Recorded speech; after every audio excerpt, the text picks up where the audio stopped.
Yang kita harus pikirkan adalah ekonomi rakyat, rakyat. Bukan sesuatu, baru janji nih mau bikin. No, dia pernah melakukan hal tersebut. Dan ini jelas, makanya penting sekali kalau memilih pemimpin, ya pemilihan tepat, yang punya track record. Mas Ganjar itu orangnya satset. Karena memang yang kita butuhkan presiden rakyat, bukan presiden lembaga survei. Bukan. Pasari Budi siswa singkat.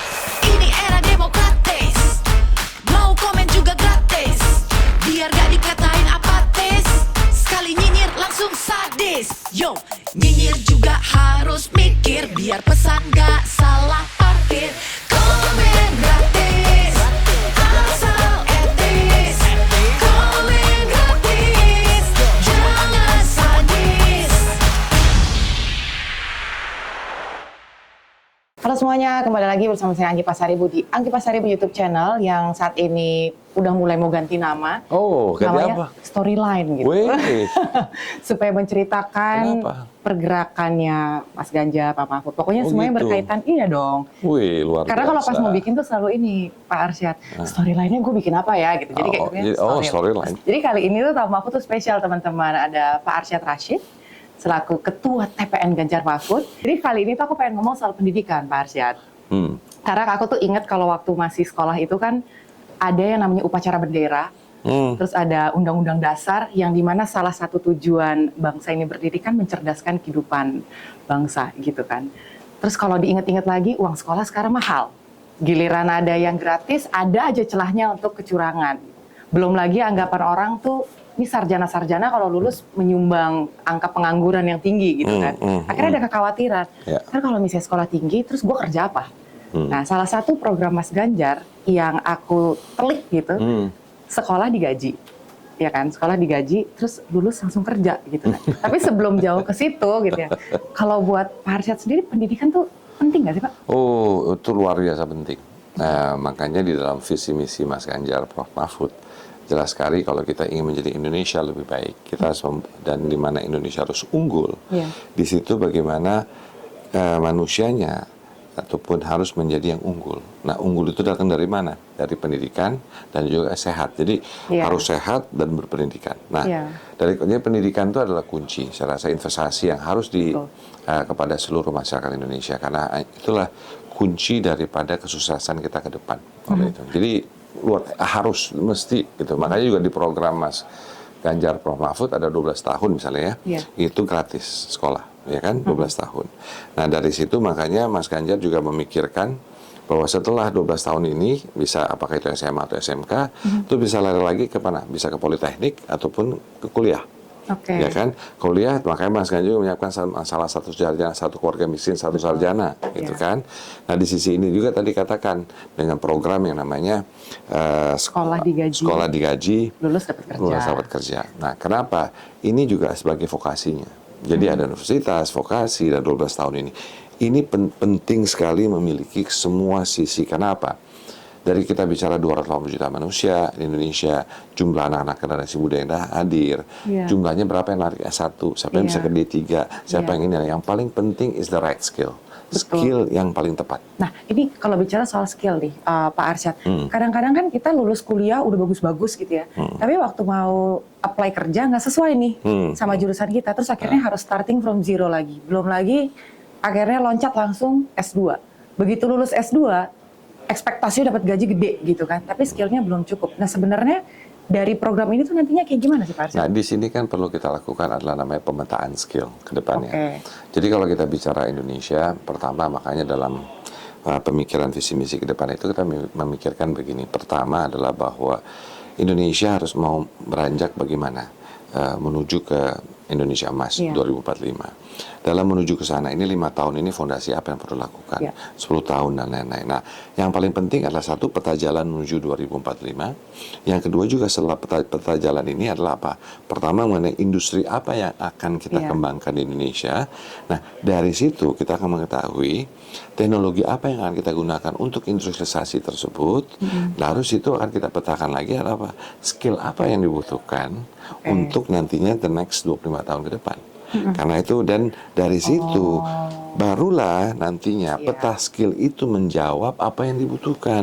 Makanya sekarang memang sudah dimulai oleh Mas Tandi misalnya, yaitu lebih demand oriented daripada supply oriented. Dan ini harus lebih dalam lagi yang tadi katakan. Jadi pemetaannya harus clear supaya tadi pemetaan apa industrialisasi apa, bagaimana pemetaan daripada teknologi. Nah, barulah pemetaan terhadap yang namanya skill. Supaya tadi nanti kalau udah ngambil itu ternyata nggak dipakai lagi. Kan? Nah, persoalan dahulu adalah lebih supply oriented rather than demand oriented gitu. Gitu. Makanya teorinya jauh lebih besar. Nah, pendidikan di Indonesia kan. Nah, itu dia makanya penting sekali kalau kita ingin membawa vokasi ini menjadi salah satu kunci. Supaya apa? Kita harus sadar nggak semua orang mempunyai luxurious atau punya kenikmatan bahwa bisa sekolah dulu sampai S1, S2 gitu kan, tanpa bekerja, tanpa membawa uang istilahnya untuk keluarga. Nah, banyak yang harus membantu keluarga. Nah, untuk itu harus ada fleksibilitas yang dimana sambil bekerja, sambil sekolah, setelah itu mendapatkan satu skill sertifikasi vokasi, mereka bisa kerja dulu. Nanti setelah itu balik lagi, bisa ambil sertifikasi lagi, naik lagi. Oh, gitu. ini yang kalau nggak salah aku sempat baca sekolah terus dimagangkan di luar negeri. Betul. Gitu ya, jadi kayak praktek kerja. Itu sebagai salah satu, bisa di Indonesia ataupun di luar negeri kan ya.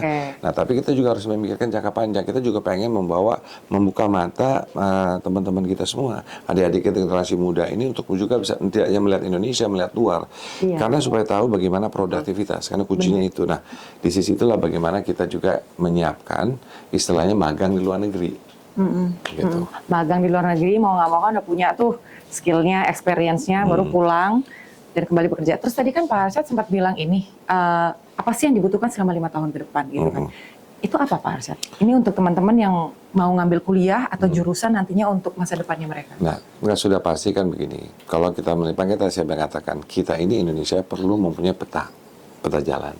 Ya kan, 5 tahun, 10 tahun, dan misalnya, yang dimana itu harus diinformasikan kepada semua. Ya kan? Nah, yang dimana dengan demikian nanti itu juga sangat dekat dengan program yang ada di sekolah, ya kan. Nah, dengan demikian nanti siapapun yang masuk di dalam universitas ataupun tadi politeknik ataupun SMK nantinya awalnya itu sudah jelas. Inilah yang dibutuhkan skill ke depan. Jadi jangan sampai mereka mikir perlu apa ya kan gitu. Nah. Jadi kalau bicara 5 tahun ke depan ini, kita adalah melakukan apa yang dibutuhkan secara menyeluruh 25 tahun. Nggak bisa hanya mikir 5 tahun. Karena apa? Pendidikan itu bukan investasi jangka pendek. Itu investasi jangka panjang. Yang dimana harus kita lakukan terus menerus. Nah, itu paling sedikit gini. Bahwa skill semuanya itu memerlukan digitalisasi. Kenapa? Karena aplikasi dari digitalisasi itu akan dilakukan untuk semua sektor. Apakah itu sektor pangan, apakah sektor entertainment, apakah backcraft gitu kan, apakah juga dari sektor mineral atau sektor lain-lainnya. Semua ini karena ada namanya revolusi industri 4.0 itu kan mendorong adanya teknologi adopsi supaya lebih produktif, lebih efisien dan lain-lain. Nah, dengan sendirinya digitalisasi akan ada di semua sisi sektor. Jadi kalau bilang apa ya in general yang akan bisa digunakan digitalisasi. Cuma untuk apa? Nah, tinggal mana sektor yang bisa digunakan. Berarti sebenarnya pilihannya lebih besar ya kalau sekarang ya? Maksudnya lebih besar. Kalau dulu kan memang orang udah cuma terpatoknya, udah deh ngambil sekolah kamu kedokteran aja, atau kamu jadi insinyur aja gitu. Kalau sekarang lebih terbuka lebar ya, kalau memang pengen terjun sebagai akademisi, oke bisa ngambil jalur ini. Kalau butuh untuk membantu orang tua, ambil yang vokasi, gitu berarti ya? Nah, akhirnya kan keputusannya ada di individu tadi sendiri. Nah, tapi tadi kalau teman-teman adik-adik semua generasi bisa diberikan peta itu, dan maksudnya jelas, oh iya ini dibutuhkan ke depannya. Saya mau yang ini deh, saya mau masuk ke dalam sektor ini, saya mau ambil skill ini. Nah, tapi tadi dengan vokasi itu fleksibilitasnya ada. Kenapa? Yang diambil adalah skill untuk kompetensi atas skill tersebut yang dimana dapat sertifikasi gitu. Nah, kalau udah ada gitu dan ada standarisasi nantinya akan lebih mudah. Iya betul sih. Lebih mudah. Lebih enak tuh sebenarnya anak-anak sekarang ya. Kalau zaman aku kan agak susah. Lebih mudah. Dan itu kan adalah jawaban untuk pertanyaan yang sangat mendasar. Bagaimana lapangan pekerjaan? Nah, itu kan yang selalu Mas Ganjar dan Prof Mahfud memikirkan bagaimana nih memastikan lapangan pekerjaan untuk generasi muda ke depan. Itu jadi kunci, ya kan? Jadi karena balik-balik lagi, semua itu apa kalau bicara lapangan pekerjaan, ya bicara ekonomi. Yang kita harus pikirkan adalah ekonomi rakyat. Jadi itulah yang ada dalam yang namanya pikiran Mas Ganjar untuk bagaimana Indonesia bisa lebih maju. Dan tadi aku sempat ngobrol-ngobrol sama Pak Arsyad juga bahwa sebetulnya program ini sudah berjalan. Jadi ini bukan cuma program yang angan-angan dan yang Nah, akan kan gini, gitu kan? betul Mas, inilah yang sangat penting. Apapun yang Mas Ganjar katakan atau kita dipikirkan untuk dibawa sebagai program ke depan adalah program-program yang memang sudah berjalan, ya. Sebagai contoh, lapangan pekerjaan misalnya tadi ya. Mas Ganjar sudah menciptakan 1 juta lapangan pekerjaan di Jawa Tengah, gitu. Sekarang Mas Ganjar bilang untuk Indonesia saya ingin menciptakan 17 juta lapangan pekerjaan. Jadi bukan sesuatu baru janji nih mau bikin. No, dia pernah melakukan hal tersebut. Contoh yang bicara mengenai SMK. Beliau mengatakan harapannya adalah membangun SMK di setiap desa yang ada di Indonesia. Kenapa? Supaya tadi SMK yang sudah beliau lakukan dengan ada asrama di sana istilah datang dari keluarga miskin, bisa tinggal di sana dan lulus dari SMK tersebut, dan ternyata sekarang banyak dari mereka talenta-talenta itu berhasil ke depan. Nah, dari yang sudah ada gimana menjadi menasionalkan. Betul. Ya kan? Jadi semua yang Mas Ganjar lakukan, misalnya contoh untuk bagaimana membantu pendanaan untuk usaha gitu kan, khususnya UMKM. Mas Ganjar sudah melakukan suatu mendouble dan triple daripada UMKM yang ada di Jawa Tengah. Nah, sekarang dengan itu ingin melakukannya di Indonesia. Jadi semuanya itu bukan janji, tapi yang pernah sudah dilakukan di scale up. Gitu, ya kan? Dan ini jelas, makanya penting sekali kalau memilih pemimpin, ya pemilihan tepat yang punya track record gitu. Ya, jadi jangan sampai hanya berjanji tapi belum pernah. Nanti jadi basi gitu. Nah, itu kan susah kita. Janji ya, mana sudah jadi basi. Iya, benar. Berarti sebetulnya program ini sudah ada. Berarti ntar boleh ya Pak Arsyad kalau misalnya ada orang-orang yang memang sudah pernah mengikuti program itu untuk memberikan testimoni. Oh, sangat. Dan nanti bisa lihat misalnya dari yang tadi ya, apa yang sudah dilakukan oleh Mas Ganjar di Jawa Tengah, bagaimana dari SMK tersebut, lapangan pekerjaan, UMKM yang sudah dikembangkan, ya, dan lebih lanjut lagi juga program piloting yang kita lakukan untuk yang namanya tadi bekerja untuk ambil magang di luar negeri, pulang dapat sertifikasi, vokasi. Nah, itu juga sudah dijalankan. Waktu itu Mas Ganjar waktu gubernur sudah melaunch itu waktu itu untuk dibawa, dan ini udah aku lebih dari 1.000 ya, itu sebagai piloting yang ada. Nah, ini kan juga real gitu. Jadi kenapa Mas Ganjar itu orangnya satset, dia pengen semuanya satset. Jadi nanti beliau duduk langsung karena beliau itu adalah saya percaya sekali beliau adalah presiden rakyat yang langsung duduk memikirkan bagaimana memastikan ekonomi rakyat pada hari pertama atau 1 detik pertama beliau menjadi seorang presiden. Ya, karena memang yang kita butuhkan presiden rakyat, bukan presiden lembaga survei. Bukan. Pak Arsyad, yang terakhir dong Pak Arsyad, honestly speaking kan Pak Arsyad ini idolanya anak-anak muda juga, termasuk Aki juga gitu ya, sebagai pengusaha yang berhasil, and then you're very humble juga, terus juga sangat concern dengan pendidikan. Mungkin you are one of the luckiest person gitu karena memang sempat belajar di luar negeri gitu kan. Apalagi tadi juga ada program yang bisa membuat orang ini belajar atau magang di luar negeri, bagaimana menjadi minoritas akhirnya mengabsorb, menjadi pribadi yang lebih upskills lagi, lebih rendah hati lagi. Bisa nggak Pak Arsyad memberikan inspirasinya juga nih untuk anak-anak muda yang saat ini memang mengkhawatirkan itu, sekolah bisa nggak sih gue gitu, gue bukan dari keluarga berada, gue bukan anak siapa-siapa, tapi gue masih bisa punya masa depan yang bagus juga gitu. Silakan Pak. No, pasti saya ingin generasi muda Indonesia tuh pertama percaya diri, percaya bahwa bisa melakukan. Contoh nyata kok, seorang Ganjar Pranowo dan seorang Mahfud MD, dua-duanya datang dari desa. Mas Ganjar anak seorang polisi, datang dari desa di luar Solo sana, Jawa Tengah. Akhirnya beliau fokus berpendidikan, kerja. Akhirnya beliau coba bekerja dulu. Akhirnya beliau ingin berkomitmen terhadap politik, masuk ke politik karena ingin membela rakyat. Jadi DPR, jadi gubernur, dan sekarang mencalonkan diri untuk menjadi presiden. Itu bukti loh. Prof Mahfud juga gitu. Datang dari desa, dari Madura sana. Waktu itu kan beliau makanya mulai datang ke ibunya dulu. Kan?